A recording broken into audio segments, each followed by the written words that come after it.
Welcome प्रज्ञा smart classes में आप सभी का स्वागत है। मैं स्वप्निल चौरसिया लेके आया हूँ आपके लिए मैथ्स 11th क्लास की मैथ्स का आगे का भाग। अब हम आगे चालू करते हैं समुच्चयों का सम्मिलित या संघ, जिसे हम बोलते हैं यूनियन ऑफ सेट्स। ठीक है, तो उसके लिए हम थोड़ी सी एक परिभाषा देखते हैं क्या कहलाता है।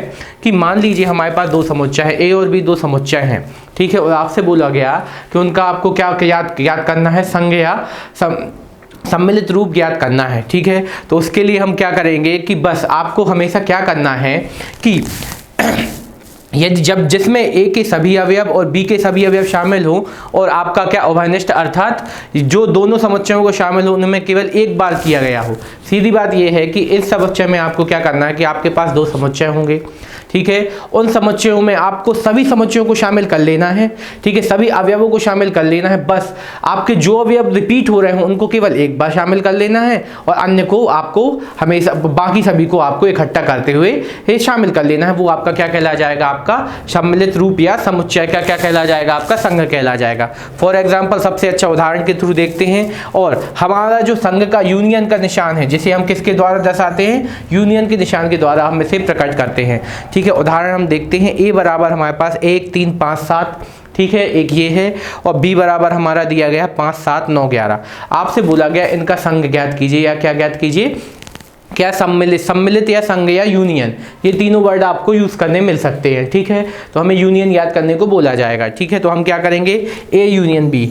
ठीक है, ए यूनियन बी ज्ञात किया। ठीक है, बस। और आपको दोनों के अवयव ले लेने हैं। ठीक है, क्या ले लेने हैं, अपने दोनों समुच्चयों के अपने अवयव ले लेने हैं। ठीक है, तो हमने देखा कि यहाँ पे ए बी 1 3 5 7। ठीक है, तो हमने 1 3 5 7 ले लिया। ठीक है, और फिर अपन को बी के भी पूरे अवयव चाहिए। ठीक है, बी के पर जो रिपीट हो गए हैं काय में अपने ए में हो गए, उनको अपन छोड़ के बाकी सभी अवयव ले लेंगे। क्यों? क्योंकि वो तो पहले से ही अपने काय में यूनियन में आके शामिल हो चुके हैं, इसीलिए अपन उनको छोड़ देंगे और जो अपने बचे हुए अवयव हैं उनको अपन क्या कर लेंगे, शामिल कर लेंगे। तो अपन ने देखा कि 5 और 7 फिर से पुनः ना लिख के, क्योंकि 5 और 7 क्या हो चुके थे, शामिल हो चुके थे। बचे हुए अपने कौन थे, 9 और 11। ठीक है, तो 9 और 11 को हमने क्या किया, अपने क्या कर लिया, अपने समुच्चय में शामिल कर लिया। तो हमने उनमें एक छोटा सा पॉइंट आप लोगों के नोट के लिए ध्यान में रखते हुए लिखा है कि ध्यान दे कि उभयनिष्ठ अवयव 5 और 7 को केवल एक बार ही लिया गया है। ठीक है, क्यों? क्योंकि वो एक बार जब आपके संघ में शामिल हो चुके तो उसे पुनः शामिल करने की जरूरत नहीं है। ठीक है, तो हमने संघ निकालना सीखा कैसा, कि जब हमारे पास दो समुच्चय या दो से अधिक समुच्चय हो तो उनका संघ निकालने को बोला जाए तो आपको सभी अवयवों को शामिल कर लेना है। बस उसमें आपको उन अवयवों को छोड़ देना है जो एक से अधिक बार रिपीट हो रहे हैं। ठीक है, और आपको के सभी अवयवों को केवल एक बार शामिल करना है, एक से अधिक बार उनको शामिल नहीं करना है। ठीक है, अब हम आगे की ओर बढ़ते हैं।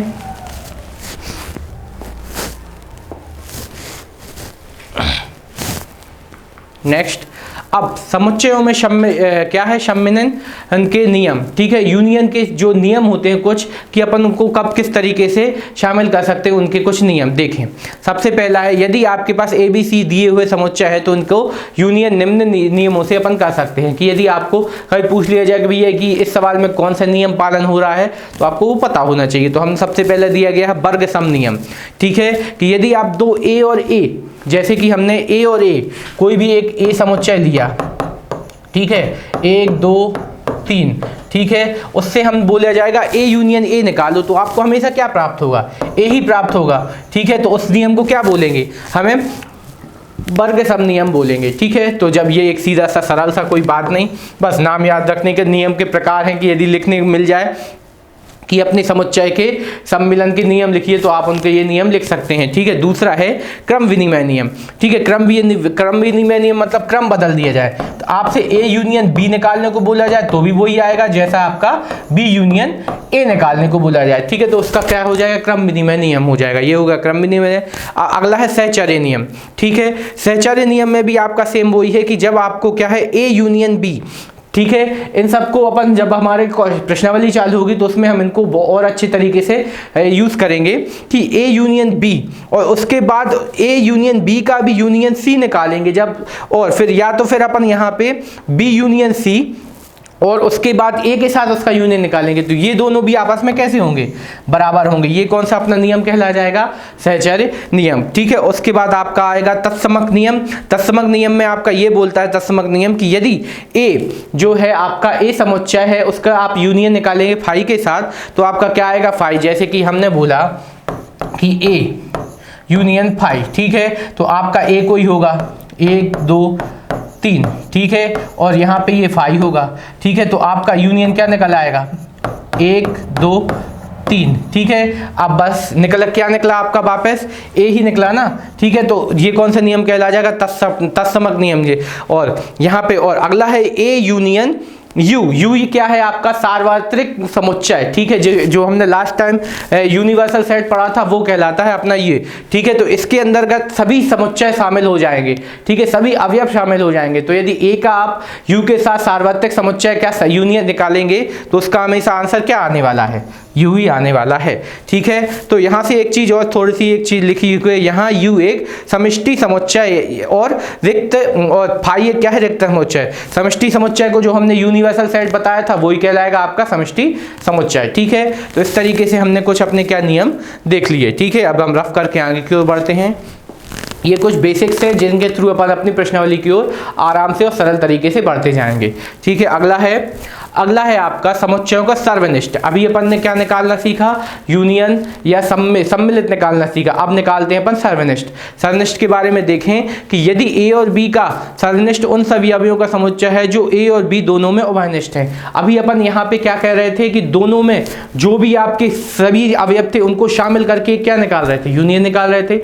अब इस बार क्या निकालने की कोशिश करना है अपन को, अब निकालेंगे हम उनका सर्वनिष्ठ। सर्वनिष्ठ का मतलब ये है कि जब यदि आपके दो समुच्चय दिए रहे होंगे, ठीक है, उन दोनों समुच्चयों में जो भी आपका उभयनिष्ठ अवयव होगा वो आपका क्या कहला जाएगा, सर्वनिष्ठ। उन दोनों समुच्चयों को क्या कहला जाए, सर्वनिष्ठ, ठीक है। जो भी अवयव मतलब जितने भी अवयव आपके दोनों में कॉमन होंगे वो आपका क्या कहला जाएंगे, सर्वनिष्ठ। देखते हैं, और इसे अपन क्या इसके द्वारा इंटरसेक्शन जिसे बोलते हैं, ठीक है। तो ये आपका यूनियन होगा, ये होगा इंटरसेक्शन, इसे अपन इंग्लिश में इंटरसेक्शन बोलते हैं। और अपना सर्वनिष्ठ का निशान अपना हिंदी में कहलाता है, ठीक है, उसके द्वारा दर्शाते हैं। तो इस बार हमने 2 एग्जाम्पल दे रखे हैं, ठीक है। फिर से ए और को सर्वनिष्ठ या ए, इसको A union A intersection B को क्या ए सर्वनिष्ठ बी पढ़ते हैं, ठीक है, पढ़ना भी सिखा दिया आपको, ठीक है। उदाहरण ले लिया हमने ये, ठीक है। तो यहाँ पे देखा ए बराबर ये दिया गया और बी बराबर ये दिया गया। अब हमने क्या निकालना, उन दोनों का सर्वनिष्ठ निकालना है, ठीक है। सर्वनिष्ठ निकालने का हमने सीधा सरल तरीका क्या बताया कि दोनों समुच्चयों में जो भी आपके अवयव कॉमन होंगे वो आपका क्या कहला जाए, सर्वनिष्ठ। तो हमने देखा कि दोनों में केवल 6 यहाँ भी है, 6 यहाँ भी है, 8 यहाँ भी है, 8 यहाँ भी है, बस इन दोनों के अलावा कोई और अवयव कॉमन है क्या, नहीं। तो बस हमने उसको लिख दिया क्या, ए सर्वनिष्ठ बी बराबर 6,8, ठीक है। तो ये आपका क्या निकल आया, सर्वनिष्ठ निकल आया, ठीक है। इस तरीके से हमने सर्वनिष्ठ निकालना सीख लिया। सर्वनिष्ठ और संघ में कंफ्यूजन नहीं होना है। संघ में आपका संघ मतलब जो अपन क्या बनाते हैं, यूनिटी बनाते हैं। यूनिटी में क्या आ जाते हैं, सब लोग शामिल हो जाते हैं, ठीक है। कुछ लोग ऐसे होते हैं जो इस पार्टी में भी उस पार्टी में, तो उसको संघ बनाएंगे तो अपन दोनों को शामिल कर लेंगे। बस जो दोनों में कॉमन थे उसको एक बार ले लेंगे, जो अब अलग अलग थे तो वो तो शामिल हो ही गए, ठीक है। सबको कॉमन, जैसे अपन बोलते हैं ना कॉमन फ्रेंड रहता, उसको क्या आप जैसे कई बार अपन किसी को बुलाते हैं तो वो एक फ्रेंड जो होता है वो हमारा ही फ्रेंड है और अपने बड़े भैया का भी फ्रेंड निकला, ठीक है। तो क्या ऐसा होगा कि आप भी अलग बुलाओगे वो भी अलग बुलाएंगे, नहीं। आप बुलाएंगे तो वो दोनों जगह अलग अलग आएंगे क्या, नहीं, एक बार आएंगे। तो वो आपका क्या कहला जाएगा, संघ कहला जाएगा, ठीक है। संघ में शामिल करने के लिए आपको जो कॉमन होंगे उन सबको इकट्ठा एक साथ बुला लेंगे, सभी को इकट्ठा कर लेंगे। पर सर्वनिष्ठ में आपका क्या है, जो केवल कॉमन होगा, ठीक है। यहाँ पे जो केवल कॉमन होगा उसको अपन क्या करेंगे, शामिल करेंगे, ठीक है। अब हम आगे की ओर बढ़ते हैं। अगला है आपका समुच्चयों के प्रतिच्छेदन के नियम। यदि ए बी सी डी 3 समुच्चय हैं तो इनके प्रतिच्छेदन नियमों का पालन करते हैं। फिर से वही सेम, यदि आपके यहाँ पे अपन ने अभी वो क्या पढ़े थे, संघ के नियम पढ़े थे, अब इस बार क्या सर्वनिष्ठ के नियम पढ़ लेते हैं। कि पहला सामान्य नियम, यदि आप ए और ए और ए का क्या निकालते हैं आप, सर्वनिष्ठ निकालते हैं, तो आपका क्या प्राप्त होगा, ए ही प्राप्त होगा। सीधा है। क्रम विनिमय नियम भी सेम है कि ए सर्वनिष्ठ बी और बी सर्वनिष्ठ ए दोनों क्या हो जाएंगे, आपस में बराबर होंगे। और सहचर्य नियम भी सेम बिल्कुल वही चीज़ें हैं कि यदि आप इन चीज़ों को निकालोगे, ठीक है, तो ये आपस में बराबर हो ही होंगे। ठीक है, यदि आपको कहीं भी इस तरीके की चीज़ मिल जाए तो पूछा जाए कि आपसे ये कौन से नियम का पालन कर रहा है, तो आपको यहाँ पे क्या आंसर दे सकते हैं आप, सहचर्य नियम। इन नियमों का पालन यहाँ पे यूज आपको कहीं खास समझ में नहीं आएगा, पर यदि आपसे पूछ लिया जाए, ठीक है, यदि आप कभी आगे भविष्य में कोई और अच्छी परीक्षाएं देना चाहते हैं तो उनमें अपन को इन चीज़ों का यूज़ करने मिल सकता है। ठीक है, फिर तत्समक नियम भी वो आपका सेम रखा है। ठीक है कि ए यूनियन क्या आपका फाई तो बराबर ए और ए यूनियन यू बराबर यू। ठीक है, तो ये आपके बेसिक से नियम है जो हम अभी पहले डिस्कस कर चुके हैं। ठीक है, और आगे चलते हैं। वितरण तथा बंटन के नियम। ठीक है, समुच्चयों का प्रतिच्छेदन और समुच्चयों के सम्मिलन पर बंटन के अर्थात, ठीक है, ये देखिए सीधी बात, यदि आप ए सर्वनिष्ठ कोष्टक में बी यूनियन सी, तो आप इसको किस तरीके से तोड़ के लिख सकते हैं कि ए यूनियन बी, ठीक है, ए सर्वनिष्ठ, सॉरी ए क्या है, ए सर्वनिष्ठ बी, ठीक है, और संघ या यूनियन ए सर्वनिष्ठ सी। ठीक है, तो मतलब आपने सीधे यहाँ पे इसका देखिए, जब इसका आपने क्या है बी के साथ मिलाया, ठीक है, तो एक बार क्या मिल गया, बी संघ सी बन गया, और ये वाला क्या हो गया, बीच में लग गया कॉमन। ठीक है, और ए का मल्टीप्लाई किसके साथ हो गया, यहाँ पे सी के साथ, तो यहाँ पे क्या बना दिया इसने, सर्वनिष्ठ बना दिया। ठीक है, तो इस नियम का अब ये महत्वपूर्ण होगा कि यदि इस तरीके से कोई चीज मिलती है और आपको यदि इस तरीके से भी मिल जाए तो आपको सॉल्व करना आना चाहिए। ये कौन सा नियम कहला जाएगा, समुच्चयों का प्रतिच्छेदन नियम कहला जाएगा। ठीक है, उसी तरीके से यदि समुच्चयों को सम्मिलित समुच्चय में प्रतिच्छेदन, अर्थात यदि अब इस बार क्या मिल जाए, इस बार आपको क्या मिल जाए, यहाँ पे इस बार आपको क्या मिल जाए, यदि इस बार आपको क्या मिल जाए कि यहाँ पे इस बार यूनियन मिल जाए, ठीक है, यूनियन मिल जाए, तो भी आपको क्या करना है, ए यूनियन बी, और बीच में क्या का निशान लग जाएगा, आपका संघ का। ठीक है, सीधी बात ये है कि इस तरीके से कोई भी चीज है,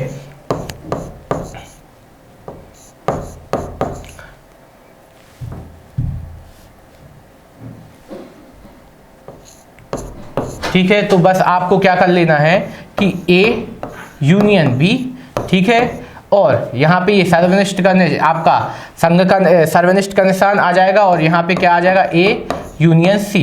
ठीक है, ये इस तरीके से आपको ये, और यदि यही सेम आपको पलट के कुछ इस तरीके से भी दिया गया है, ठीक है, तो यहाँ पे क्या आ जाएगा, ए बी, ठीक है, और यूनियन ए सर्वनिष्ठ सी। ठीक है, ये इस तरीके से आपका ये परिवर्तित हो जाएगा। ठीक है, तो यहाँ पे आपको इन चीज़ों का नियमों का पालन करना आना चाहिए कि किस तरीके से कौन सी चीज़ होगी। ठीक है, अब हम आगे की ओर बढ़ते हैं। ठीक है, आखिरी अपना ये सर्वनिष्ठ का नियम है। यहाँ पे सर्वनिष्ठ की संक्रिया के कुछ गुणधर्म सेम वहीं पे अभी जो अपन सीख के आए हैं यहाँ पे कि ए यूनियन बी बराबर ए सर्वनिष्ठ बी बराबर बी सर्वनिष्ठ ए, और ए सर्वनिष्ठ बी या सी, तो इस तरीके से निकालते आप जाएंगे। तो ये सभी नियम जो हैं हम सारे पढ़ चुके हैं काय के अंतर्गत। हम जिस तरीके से हम सर्वनिष्ठ उसके संघ के अंतर्गत पढ़ चुके हैं उसी तरीके से संघ अंतर्गत पढ़ चुके हैं। ठीक है, फिर इसके बाद सबसे महत्वपूर्ण आखिरी आता है अंतर वाला। ठीक है, इसके अंतर्गत आते हैं, अगले नियम के पास चलते हैं, समुच्चयों का अंतर। ठीक है, तो इसके अंतर्गत देखिए यहाँ पे एक सबसे महत्वपूर्ण चीज कि समुच्चय ए और बी का अंतर उन अवयवों का समुच्चय है जो ए में है किंतु बी में नहीं। जबकि ए और बी को इसी क्रम में लिख लिया जाए तो प्रतीकात्मक रूप से ए माइनस बी लिखते हैं। अब देखना हमने लिख लिया क्या कि ए और बी का आपसे अंतर बोला गया है, तो आपसे बोला गया कि ए में है किंतु बी में नहीं, तो आप क्या करोगे उन दोनों का अंतर। तो आपको यहाँ पे ध्यान रखना ए माइनस बी अलग निकलेगा और बी माइनस ए अलग निकलेगा। जैसे कि उदाहरण ए बराबर हमने ले लिया 1 2 3 4 5, ठीक है, और बी बराबर हमने ले लिया 4 5 6 और 8। ठीक है, तो आपसे सबसे पहले पूछा गया ए माइनस बी। ठीक है, तो आपने ज्ञात किया ए माइनस बी। ठीक है, तो ए माइनस बी, तो ए माइनस बी में आपको यहाँ पे ये निकालना है कि जो अवयव आपके बी में है, ए में है, पर बी में नहीं, ठीक है, केवल वो आपके यहाँ पे ये देखना है अंतर आपको क्या है कि जो ए में है किंतु बी में नहीं, तो आपको क्या ज्ञात हो जाएगा ए माइनस बी। तो आपने देखा ए में है किंतु बी में नहीं, तो हमने देखा कि यहाँ पे 4 और 5 यहाँ भी हैं, 4 और 5 यहाँ भी हैं, पर क्या 1 2 3 बी में है क्या, नहीं है, तो आपका ए माइनस बी कितना निकल जाएगा 1 2 3, ये आपका आंसर केवल। क्लियर, कोई डाउट तो नहीं, ठीक है। उसी तरीके से यदि आप बी माइनस सी बोला जाए तो बी माइनस ए, ठीक है, तो अब बी माइनस ए में उल्टा देख लीजिए कि जो बी में है पर ए में नहीं, ठीक है। तो अपन ने देखा कि बी में कौन कौन से हैं आपके, बी में आपके यहाँ पे 4 और 5 क्या पाएगा, केवल 4 और 5 यहाँ भी पाएगा और ए में भी पाएगा, पर कौन नहीं पाया गया, 6 और 8, तो आपका बी माइनस ए क्या आ जाएगा 6,8, ठीक है। तो इस तरीके से हमने आज क्या क्या सीख लिया, सबसे पहले हमने यूनियन निकालना सीख लिया, फिर उसके कुछ गुणधर्म पढ़े, ठीक है, यूनियन मतलब संघ, ठीक है, फिर उसके बाद हमने उसका सादृश्य निकालना सीख लिया, ठीक है, उसके फिर कुछ गुणधर्म पढ़े, ठीक है, और फिर सबसे आखिरी में हमने उनका अंतर निकालना सीख लिया, ठीक है। अब इसके बाद हम अपने आगे की प्रश्नावली की ओर कुछ देर बाद कुछ हम बढ़ेंगे, ठीक है। तो इस तरीके से हमने यहाँ पे ये सब चीज़ें पढ़ ली, ठीक है। तो हम इसको रफ करते हैं।